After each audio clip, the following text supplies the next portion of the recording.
श्रम से ही जीवन निखरता है। जिन वस्तुओं से जितना अधिक काम लिया जाता है वह उतनी ही चमकीली बनती है। बेकार पड़ी हुई वस्तुओं को जंग लग जाती है। जो मशीन काम में आती रहती है वे जल्दी ही खराब नहीं होती।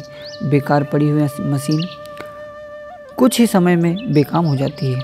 उनके बाह्य आकार से लेकर आंतरिक सूक्ष्म पुर्जे तक खराब अनुपयोगी हो जाते हैं। मानव शरीर तो अन्य मशीनों से बहुत ही महत्वपूर्ण चेतन और जड़ की सम्मिलित रचना का सर्वोपरि नमूना है। उद्योग के अभाव में, बेकारी में शरीर और मानसिक स्थितियां विकृत हो जाती हैं। मनुष्य को मानसिक और शारीरिक रोगों का शिकार अवश्य होना चाहिए। उद्यमशील व्यक्तियों का मुखमंडल सदैव चमकता हुआ दिखाई देता है और अकर्मण्य व्यक्ति सदैव क्लांत, उद्विग्न, दुखी और खोटी कल्पनाओं में फंसे देखे जाते हैं। परिश्रमी ही सबसे अधिक प्रसन्न और संतुष्ट रहते हैं।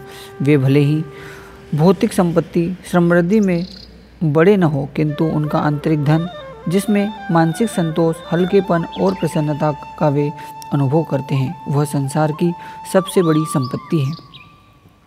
परिश्रम, उद्योग जीवन की प्राथमिक आवश्यकता है, जिसकी पूर्ति के लिए बिना अन्य आवश्यकताओं के लिए कोई स्थान नहीं है। भोजन, वस्त्र आदि जीवन की सभी आवश्यकताओं के लिए श्रम किया जाए। श्रम से ही इनकी प्राप्ति की जाए। बिना श्रम के अपनी आवश्यकताएं पूर्ण करना चोरी है। जिस तरह चोर किसी का धन संपत्ति चुराकर अपनी आवश्यकताएं पूर्ण कर लेता है, वैसे ही श्रम के अभाव में जीवन की साधन संपत्ति जुटाना चोरी के साथ ही दूसरों का शोषण है, क्योंकि साधनों का अस्तित्व श्रम से ही है। दूसरों के श्रम से उपार्जित वस्तुओं का उपभोग बिना श्रम का बदला चुकाए करना चोरी, शोषण तो है ही। अपनी दैनिक आवश्यकताओं की पूर्ति के लिए किसी न किसी रूप में श्रम करना आवश्यक है। रोटी के लिए श्रम सिद्धांत प्रतिपादन करते हुए महात्मा टॉलस्टॉय और उनके पूर्व के चिंतकों ने एक नई प्रेरणा मानव जाति को दी है। भारतीय जीवन की व्यवस्था में तो हमारे ऋषियों ने पहले ही इनका व्यवस्थित कार्यक्रम बनाया था और उसके अभ्यास के लिए जीवन के प्रारंभ के 25 वर्षों में ब्रह्मचारी को गुरु के आश्रम में रहकर कठोर श्रम करना पड़ता था। महाराज जनक जैसे तत्वज्ञानी भी हल चलाकर जीवन निर्वाह की वस्तुएं उपलब्ध करते थे। आध्यात्मिक साधनों में लीन ऋषि मुनि भी वन के कंद मूल फल अथवा खेत के बिखरे पड़े रहने वाले दानों से जीवन निर्वाह कर अपना महत्वपूर्ण और संपूर्ण समय लोक कल्याणार्थ आध्यात्मिक साधनाओं में बिताते थे। महर्षि दुर्वासा, कणाद, पिप्लाद आदि इसी आदर्श के प्रतिष्ठापक हैं, किंतु हम श्रम के इस महत्व को भूल गए हैं और इसी कारण आलस्य, अकर्मण्यता से हमारा पतन हुआ।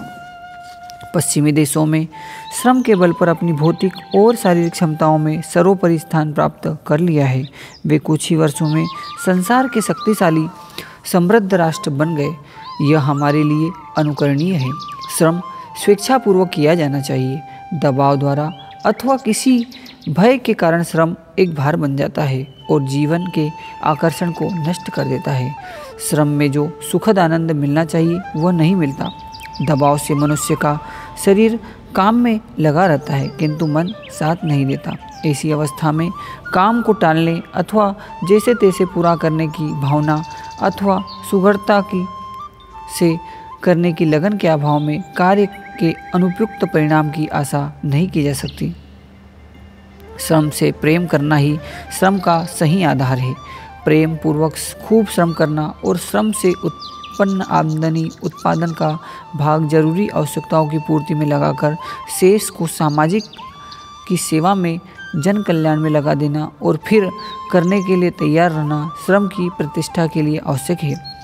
आवश्यकता से अधिक उत्पादन का संग्रह करते रहने से जब आवश्यकता पड़ने पर सरलता से उसकी पूर्ति हो जाती है तो श्रम की आवश्यकता महसूस नहीं होती और मनुष्य श्रम से जी चुराने लगता है। इसलिए भारतीय जीवन दर्शन में परिग्रह का निषेध करके दान, त्याग, परोपकार को आवश्यक धर्म कर्तव्य बताया गया है, जिससे मनुष्य के पास कुछ संग्रह ही न हो और वह श्रम के लिए सदैव तैयार रहे। ओम शांति। ओम भूर्भुवः स्वः तत्सवितुर्वरेण्यं भर्गो देवस्य धीमहि धियो यो नः प्रचोदयात्।